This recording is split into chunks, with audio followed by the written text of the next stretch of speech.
Imagine standing at the absolute summit of global pop culture, where every move you make is tracked by millions and every word you speak echoes across the digital landscape. You've conquered the charts, sold out iconic stadiums, and your face is plastered on billboards from the neon streets of Seoul to the towering screens of New York's Times Square. Then, a knock comes at the door. It's a legendary American powerhouse brand, a household name that defines the very essence of the American dream, offering a contract so massive, so lucrative, that it could effectively shift the tectonic plates of the music industry forever. It's the kind of deal most artists would sell their souls for. But then, the unthinkable happens. Silence, followed by a firm, collective, and unwavering no. Welcome back to our deep dive into one of the industry's most guarded and whispered about secrets. Today, we are peeling back the heavy velvet curtain on a story that left high-level Hollywood executives scratching their heads and stays around the world beaming with an intense sense of pride. Stray Kids, the self-producing titans of JYP Entertainment, didn't just break the mold, they completely shattered it when they walked away from a multi-million-dollar partnership with a mystery US giant. But what exactly was hidden in the fine print of those glossy documents? Was it a fundamental clash of core values, a refusal to be Americanized, or a courageous stand for creative freedom that no amount of money could ever buy? Why would 8 young men at the absolute peak of their careers turn down a dream deal that promised them immortality in the Western market? We are breaking down the 8 deeply personal, surprisingly raw reasons why each member chose to walk away and stay true to their own path. Are you ready to see the side of Bangchan, Felix, and the rest of the group that the cameras rarely capture? What could be so controversial that even the God's Menu creators decided it wasn't worth the taste? Let's dive into the mystery. Number 8. IN. The authentic matinee. Plastic dreams, the price of a smile. The air in that top-floor Manhattan boardroom was so thin you could practically hear the heartbeat of every executive sitting across the polished mahogany table. But for Yang Jongjin, the youngest member of Stray Kids, the pressure wasn't coming from the towering skyscrapers outside, it was coming from a single, gold-embossed folder laying right in front of him. We are talking about a legendary American lifestyle and luxury skincare conglomerate, a brand so massive that its logo is synonymous with the elite, high-fashion, American dream aesthetic that many idols spend their entire careers chasing. The deal was worth more than most people earn in a lifetime. But as N flipped through the pages with that sharp, observant gaze of his, then the desert fox of the group saw something that the suits didn't think he'd notice. This brand didn't just want his face, they wanted to curate his soul, demanding a total image overhaul that would have effectively erased the boy from Busan we all know and love. You see, this American giant had a very specific, very rigid vision of what a global male icon should look like, and it involved a level of curated perfection that left no room for N's signature spontaneity or his deep-rooted love for traditional Korean trot music, which the brand allegedly labeled as locally niche and unmarketable for a Western luxury audience. Imagine being told that your heritage, the very thing that makes you unique, has to be tucked away in a closet just to sell a premium face cream to the masses in Los Angeles. The contract reportedly included a behavioral blueprint clause that would have restricted IN from showing his more playful matinee on top side in public appearances, as the brand wanted him to project an aura of cold, untouchable, Western-style stoicism. A statue-like persona that stood in direct opposition to the warm, laughing, and sometimes delightfully clumsy Hyunjin that stays cherish. As he sat there, reflecting on his journey from a young boy practicing trot in front of his family to a global superstar who had already conquered the world by being himself, IN felt a profound disconnect. He looked at the clauses that suggested he distance himself from his younger image, which essentially meant acting less like a member of Stray Kids and more like a solo Western influencer. For IN, Stray Kids isn't just a group. It's his family, his safety net, and the place where he was allowed to grow up at his own pace. The realization hit him like a freight train. If he signed that paper, he wouldn't be representing himself.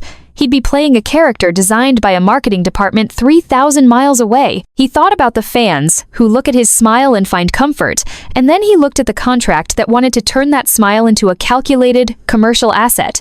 The emotional weight of that moment was immense. Here was the youngest member, often seen as the one being protected, standing his ground against a billion-dollar machine. He wasn't just saying no to the money, he was saying no to the Americanization of his identity. He realized that the brand didn't understand the stray and stray kids. They wanted someone who could be leashed and groomed for a specific market. But N knew his power came from his authenticity and his bond with his 7 brothers. The executives were stunned when the translation of his refusal came through. They couldn't comprehend why a young artist would turn down the face of America for the sake of staying too Korean or too close to his group. But for IN, the choice was simple. He would rather be the Maknae of Stray Kids, trot, loving and free, than a lonely, gilded icon on a New York billboard who wasn't allowed to laugh at his own jokes. This refusal sent a shockwave through the industry, signaling that the new generation of K-pop stars wasn't looking for a seat at the Western table if it meant leaving their true selves at the door. It was a moment of quiet, powerful rebellion that solidified IN's legacy not just as a performer, but as a man of immovable principle who knows that a brand can buy your time, but it can never buy your truth. This was the first domino to fall, setting the stage for a collective stand that would redefine the relationship between K-pop and the American corporate machine forever. Number 7. Seungmin. The Silent Vow. Vocal integrity. The ghost of the recording studio.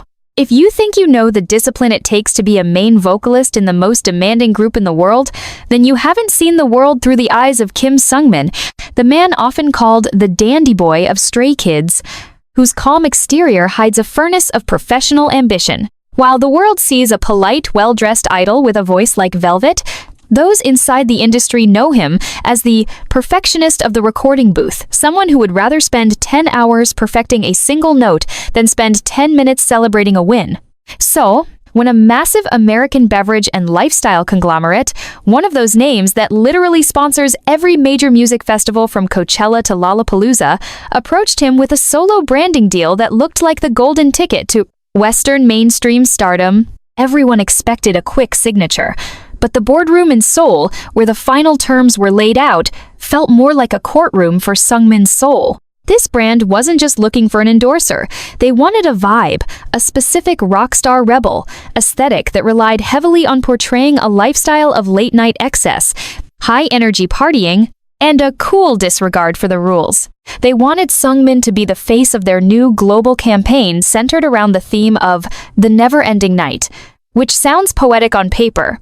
But for a man who treats his vocal cords like a sacred, fragile instrument, it was a direct threat to his very existence as an artist. You have to understand, Seungmin is the type of person who wears scarves in the height of summer just to protect his throat from the air conditioning, who carries a humidifier everywhere, and who tracks his sleep patterns with the precision of a scientist just to ensure his morning warm-ups are optimal. The contract reportedly required him to participate in a grueling 48-hour experiential shoot across 3 different time zones, featuring loud, smoke-filled club environments and scenes where he would be seen consuming products that were essentially high-sugar, high-caffeine stimulants, things Seungmin had cut out of his diet years ago to maintain his vocal stamina. As he sat in that room, looking at the high-gloss storyboards of him standing on a stage surrounded by pyrotechnics and artificial fog, his reflection in the glass table wasn't that of a celebrity, it was of a musician. He began to reflect on the thousands of hours he spent in the JYP practice rooms, the countless times he recorded "Waiting for Us" until his voice felt like sandpaper just to get the emotion right, and the promise he made to Stays that he would always be their reliable vocalist. The executives tried to pivot, telling him that this image was what the American public craved, that they wanted someone edgy and less controlled. But Seungmin saw it for what it was, a sacrifice of his discipline for the sake of a trend. The most chilling part of the negotiation was when the brand representative suggested that his studious and clean image was actually a barrier to entry for the US market, implying that he needed to loosen up and embrace a more reckless persona to be relatable. Seungmin's response wasn't loud or dramatic. It was a quiet, devastatingly professional refusal that left the room in a stunned silence. He realized that if he agreed to this, he would be telling every aspiring singer that it's okay to compromise your health and your craft if the paycheck is big enough. He thought about the young kids who look up to him for his work ethic, those who see him as a symbol of what can be achieved through sheer, unadulterated dedication. For Seungmin, the dandy boy isn't a mask he puts on, it's the result of a lifestyle built on respect for his gift. He looked at the brand's rebellious vision and realized that the most rebellious thing he could do was stay exactly who he was.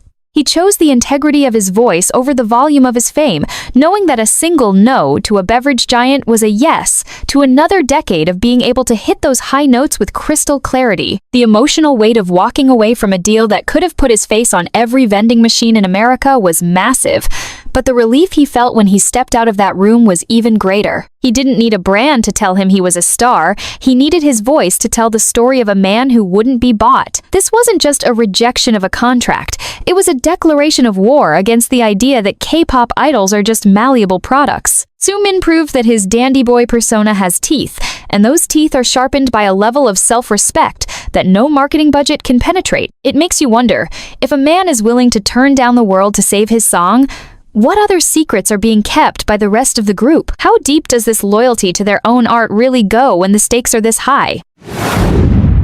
Number 6. Felix. The golden voice, digital shackles, the soul behind the bass. The sunlight hitting the windows of the JYP headquarters that afternoon felt unusually heavy, casting long, sharp shadows across the room where Felix sat, staring at a document that felt less like a contract and more like a high-tech prison sentence.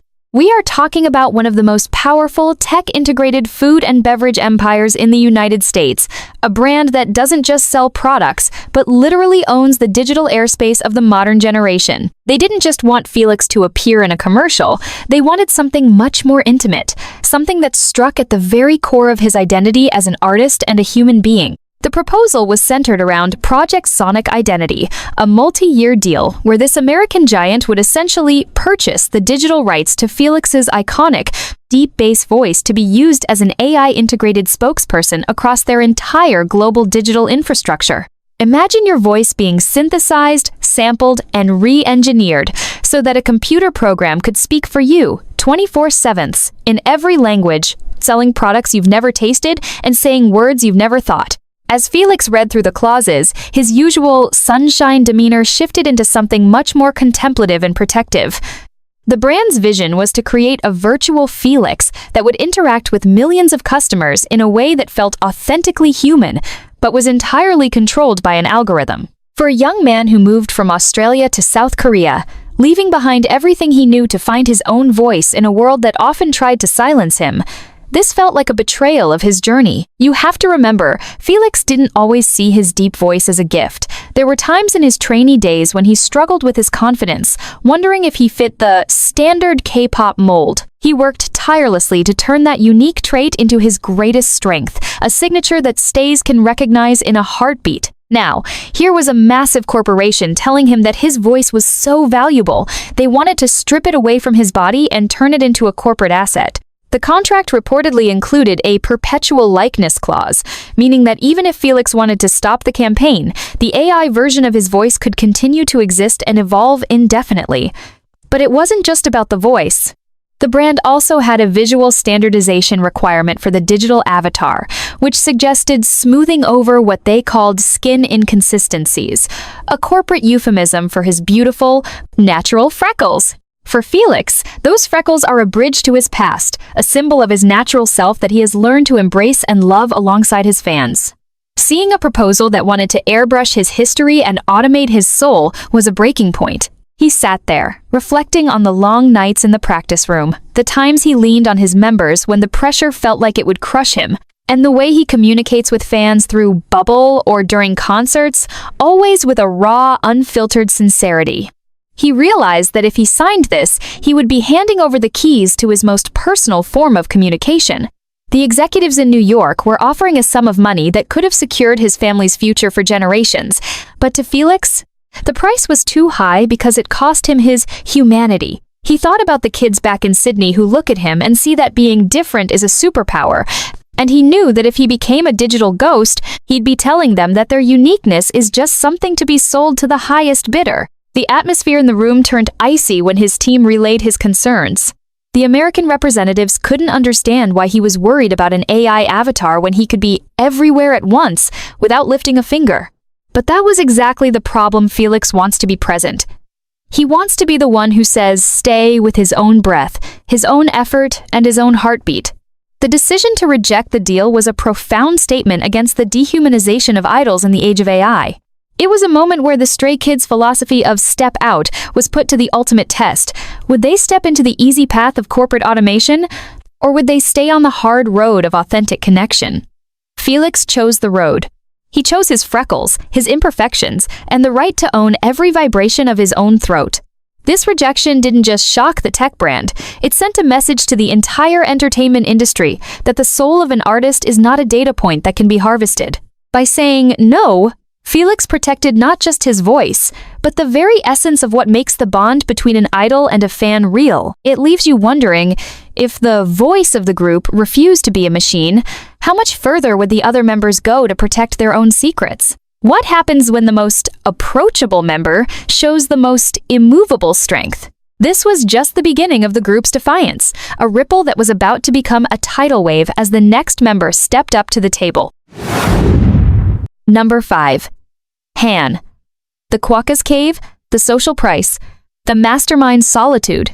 The clock on the wall of that minimalist, ultra-modern conference room in Beverly Hills seemed to be ticking in a rhythm that only Han Ji-sung could hear, a syncopated, anxious beat that mirrored the lyrics he was subconsciously scribbling in the margins of a legal pad. We are talking about a titan of the American beverage and action sports industry, a brand that doesn't just sell cans. They sell a lifestyle of living fast, no sleep, and infinite social access. They saw Han as the ultimate Gen Z ace, the rapper who could fire off syllables like a machine gun, the producer behind global hits, and the personality that could go from hilariously chaotic to deeply soulful in a heartbeat. The contract they slid across the table was so thick it made a thud that echoed against the glass walls, offering a partnership that would have seen Han's face on every extreme sports event, every Coachella VIP lounge, and every high-stakes Hollywood party from Malibu to the Hollywood Hills. But as Han leaned back, his eyes darting across the room with that characteristic mix of sharp intelligence and hidden vulnerability, he saw a clause that felt like a cage: the social integration mandate. This brand didn't just want his music, they wanted his presence. They required him to be a global social ambassador, which meant attending a minimum of 50 high-profile networking events a year, hosting unfiltered live streams from crowded clubs, and becoming a permanent fixture in the Western celebrity social circuit. For the ace of Stray Kids, a man who famously considers his recording studio his cave, and who often struggles with social anxiety in large, unfamiliar crowds, this wasn't an opportunity, it was a nightmare dressed in a tuxedo. You have to understand the duality of Han Ji-sung. On stage, he is a fire-breathing performer who commands tens of thousands, but offstage, he is a quiet soul who finds his peace in a single pair of headphones and a blank notebook. The brand's vision for him was to be the K-pop socialite, a bridge between the idol world and the gritty, loud, and often overwhelming world of Western influencer culture. As he sat there, the executives started pitching the synergy of it all, telling him how he could network with the world's biggest producers at these parties, how he could expand his brand beyond the group, and how he could become a solo household name in the US. But Han wasn't thinking about his brand, he was thinking about his sanity. He began to reflect on his days in Malaysia, the quiet moments of isolation that birthed his first verses, and the way he pours his deepest fears and social struggles into songs like Alien or Slump. He realized that the very source of his creative power, his sensitivity, and his need for solitude was exactly what this contract sought to commodify and destroy. The contract reportedly included a mandatory interaction quota, where he would have to be filmed interacting with other celebrities to create viral moments, essentially forcing a man who values genuine connection to perform social gymnastics for the sake of an algorithm. Han looked at the bright, neon-colored marketing materials and felt a wave of exhaustion just looking at them. He thought about his members, his 3 Racha brothers, Bang Chan and Changbin, and how they protect his space when things get too loud. He realized that if he signed this, he'd be trading his cave, the sanctuary where he creates the music that saves lives, for a spotlight that never turns off. The atmosphere in the room grew heavy as Han began to speak, his voice soft but unwavering. He told them, through the translator, that his music comes from the quiet, and that if he lost the quiet, he would lose the music. The American executives were baffled. They thought they were offering him the keys to the kingdom, but Han was showing them that his kingdom is internal. He wasn't just turning down a paycheck, he was protecting the mental health of every introvert who feels the pressure to perform in a world that never stops talking.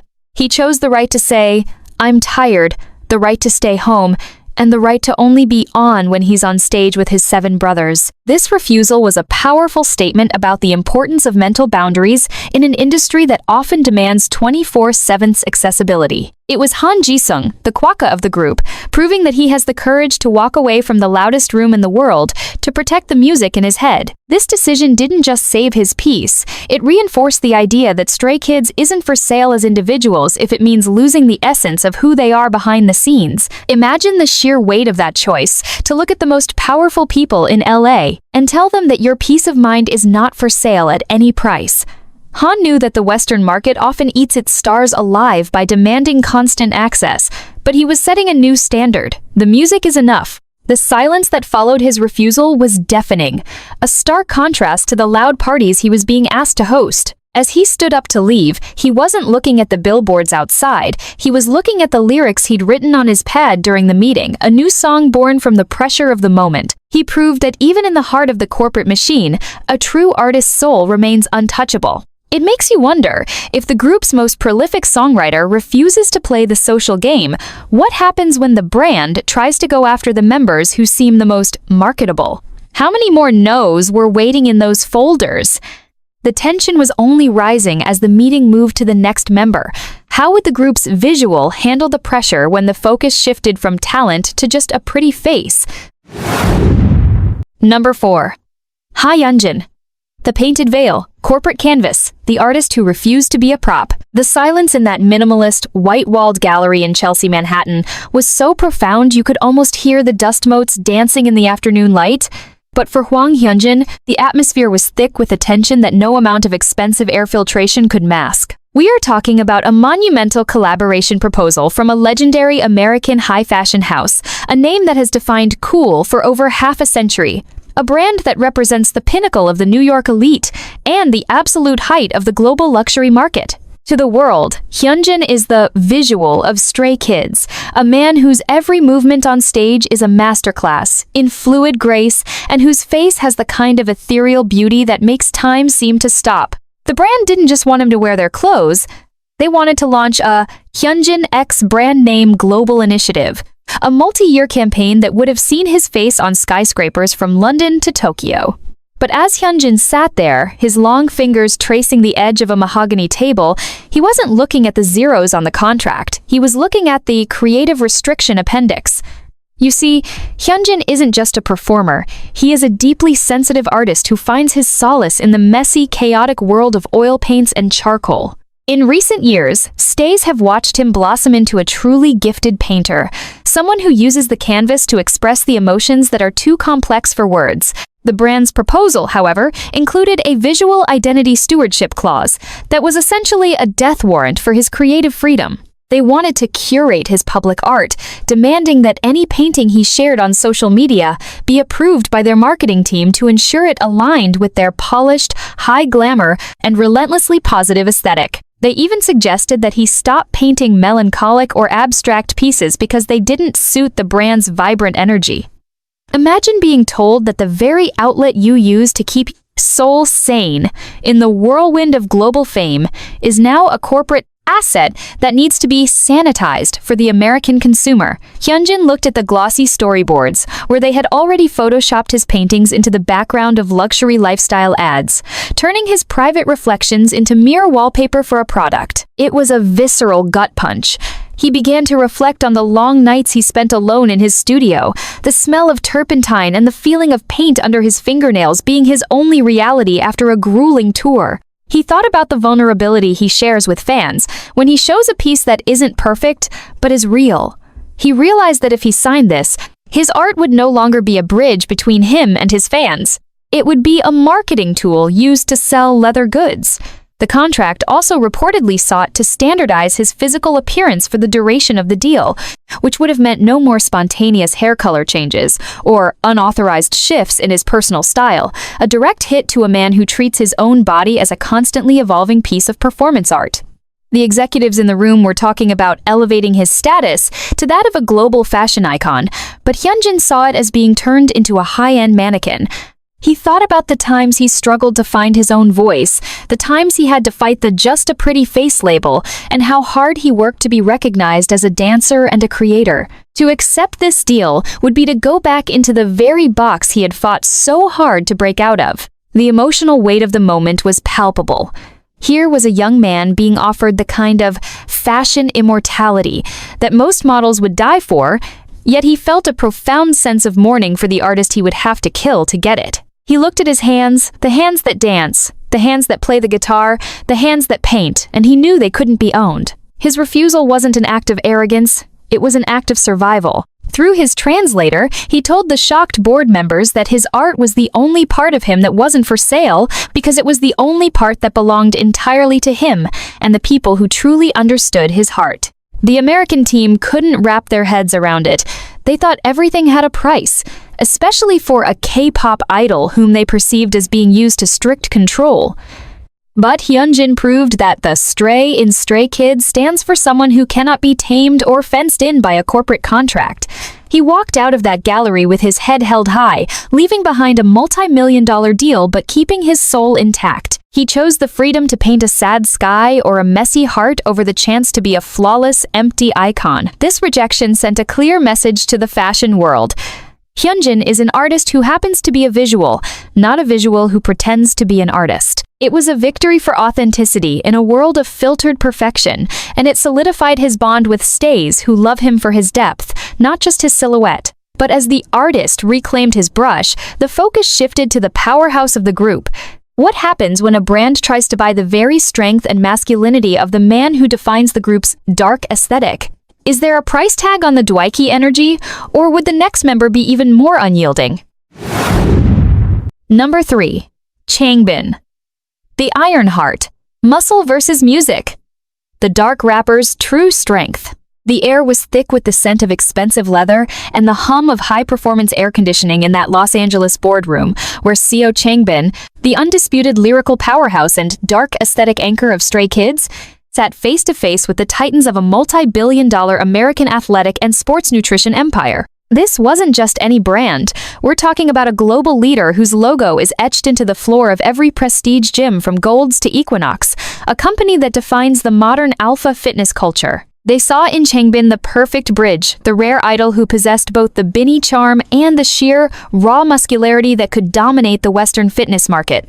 The contract was astronomical, offering him his own signature line of performance gear and a global campaign titled The Dark Titan, designed to position him as the face of a new generation of extreme K-pop fitness. But as Changbin, the man who famously said, "I'd rather be a pig than a weakling in his pursuit of health," pored over the fine print, his brow furrowed with a growing sense of unease. The brand didn't just want his endorsement, they wanted to dictate his biology. The physique maintenance protocol clause was a massive red flag. It required Changbin to maintain a body fat percentage that was dangerously low, essentially forcing him into a permanent cutting phase to achieve that hyper-veiny, shredded American bodybuilding look for the cameras. For a man who views his muscles not as a vanity project but as the engine that powers his rapid-fire Judde rap style and his explosive dance moves, this was an insult to his craft. He began to reflect on the long nights in the gym where he trained not to look like a statue, but to have the stamina to carry the weight of a world tour. He thought about the message he sends to stays that being strong is about being healthy and having Judde principles, not about fitting into a narrow, corporate-defined window of perfection. The contract reportedly included a requirement for him to promote a specific line of pre-workout and metabolism-boosting supplements that hadn't even passed full long-term safety trials in South Korea, products that were high in stimulants that could have messed with his sleep, his heart rate, and his mental clarity. Imagine being the dark rapper who can't focus on a beat because his body is vibrating from corporate-mandated caffeine. Changbin looked at the executives and realized they didn't see the producer, the lyricist, or the emotional core of 3RACHA. They saw a beast to be caged and marketed to a demographic that values size over substance. The pressure in the room was immense, with his American representatives whispering about how this could make him the most recognizable K-pop body in history. But Changbin was looking at a different history, his own. He remembered the times he struggled with the pressure to be thin like other idols, and how he fought for the right to be thick and powerful. If he signed this, he would be betraying every fan who found confidence in their own body through him. He would be telling them that your worth is measured by the sharpness of your abs, not the depth of your character. The emotional weight of this decision was massive because it challenged his identity as the Dwaeki, the hybrid of the cute and the powerful. The brand wanted to kill the Dway, pig, and only keep the Ki, rabbit, power, sanitizing his personality into a cold, aggressive, fitness influencer persona.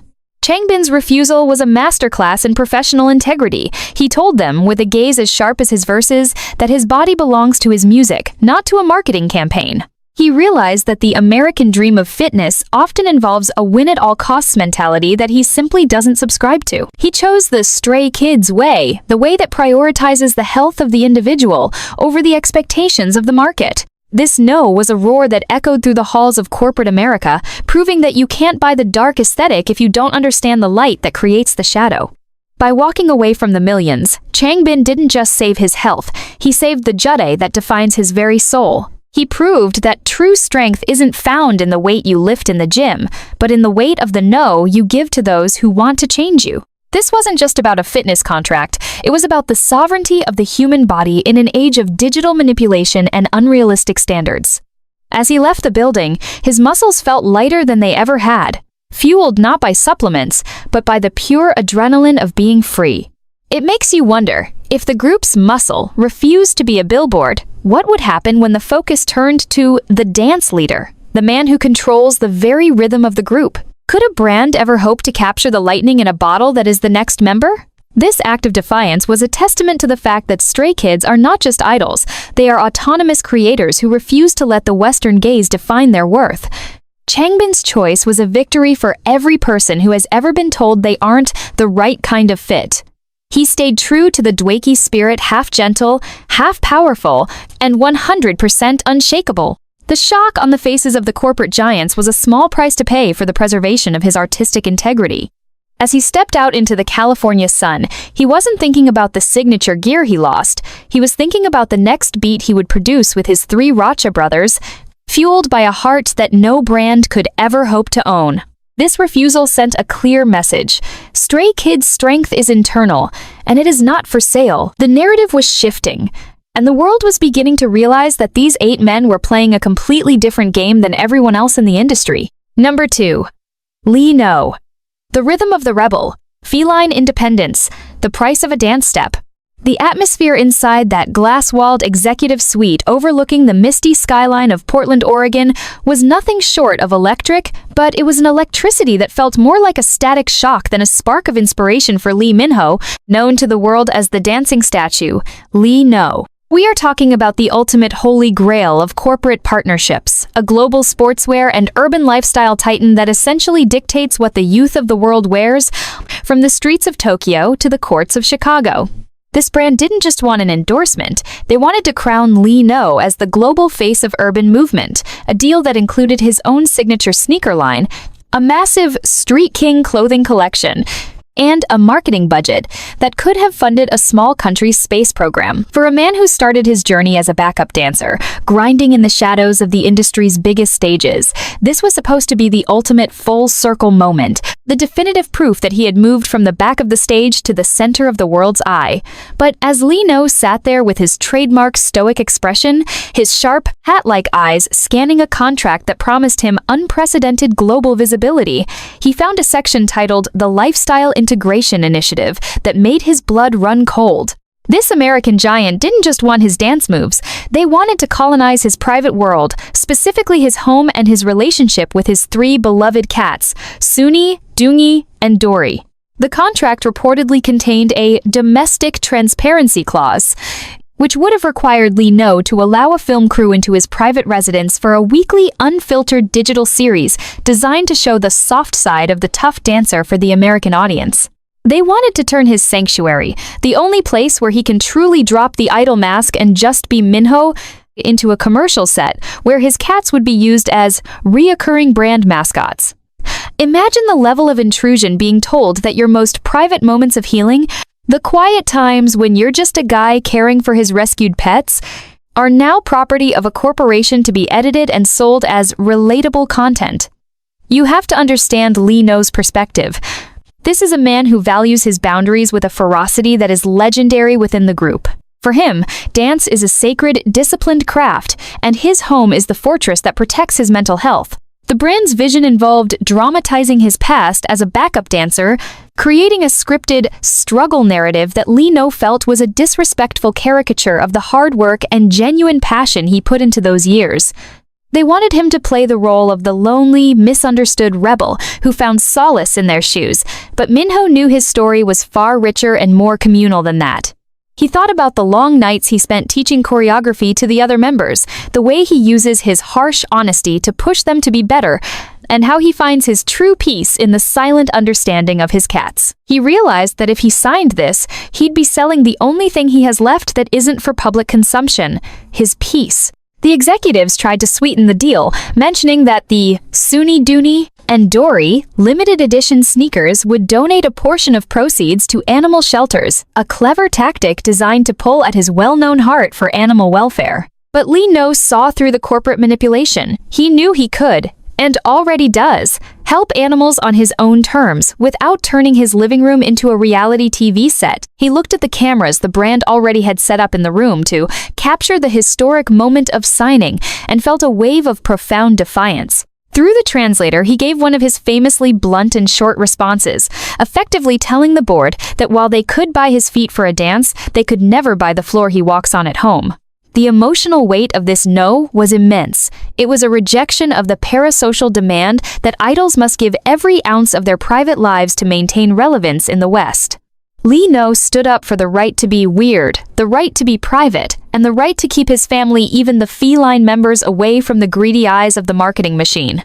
The American team was left in a state of total confusion, unable to process why a social media star would refuse a deal that would make him the most followed dancer on the planet just to protect his privacy. But that is the essence of Lee No. He is a man of the shadows who stepped into the light on his own terms, and he won't let a brand turn his light into a spotlight that never turns off. This refusal was a victory for every artist who feels the pressure to overshare, a reminder that your worth isn't tied to how much of your soul you're willing to put on a shelf for sale. As he walked out of the room, he didn't feel the loss of a multi-million-dollar sneaker deal. He felt the relief of knowing that when he went home that night, the only eyes watching him would be the ones he chose to love. This was the penultimate act of rebellion for Stray Kids, leaving only one man left, the leader, the architect, the one who carries the weight of the entire group on his shoulders. What happens when the father of the group is offered the ultimate crown? Does Bang Chan have a price, or is his loyalty to the stray path truly absolute? The finale is about to unfold, and it's a story that will change everything you thought you knew about the cost of leadership. Number 1. Bang Chan, the captain's compass, the Three Racha legacy, the soul of the wolf leader. The final showdown didn't happen in a sterile office or a crowded studio.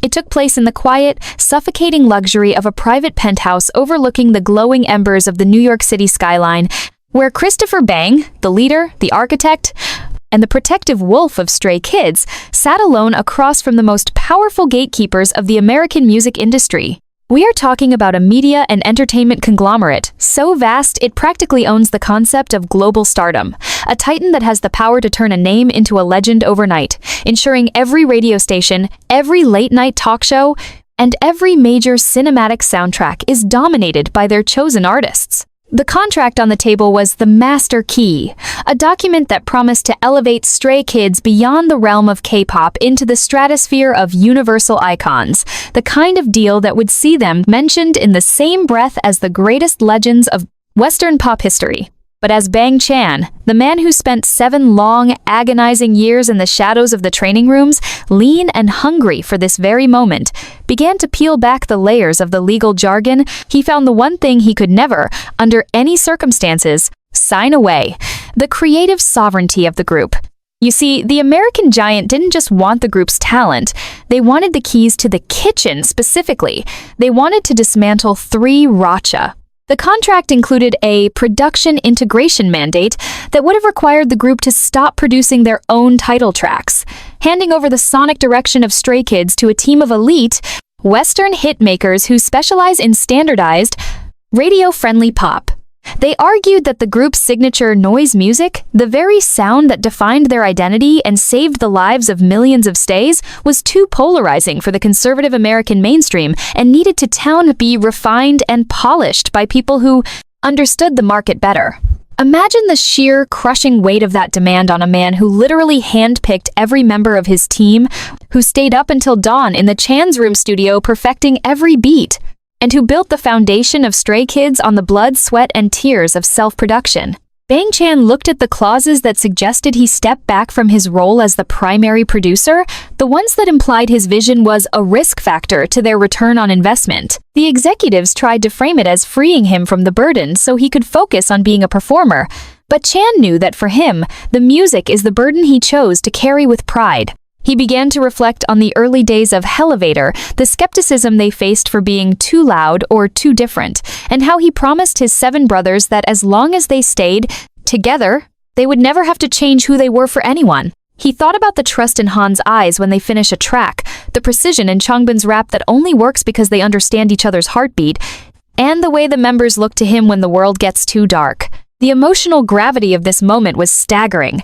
Here was a man who had been the underrated trainee for nearly a decade, being offered the world on a silver platter, but only if he cut the very umbilical cord that connected his group to their fans. The brand representative even went so far as to suggest that a pivot to a more relatable boy-next-door Western image would ensure they surpassed every other group in history, a blatant attempt to play on his ambition. But Bang Chan's ambition isn't for himself. It's for the truth of Stray Kids. He realized that if he signed that paper, he would be turning the Stray into a group that stopped wandering, stopped exploring, and started following a map drawn by someone who didn't even know their names a year ago. He thought about the Wolfgang and the step-out philosophy, and he knew that stepping out meant moving away from the safe corporate path. His refusal was the most profound act of leadership in modern music history.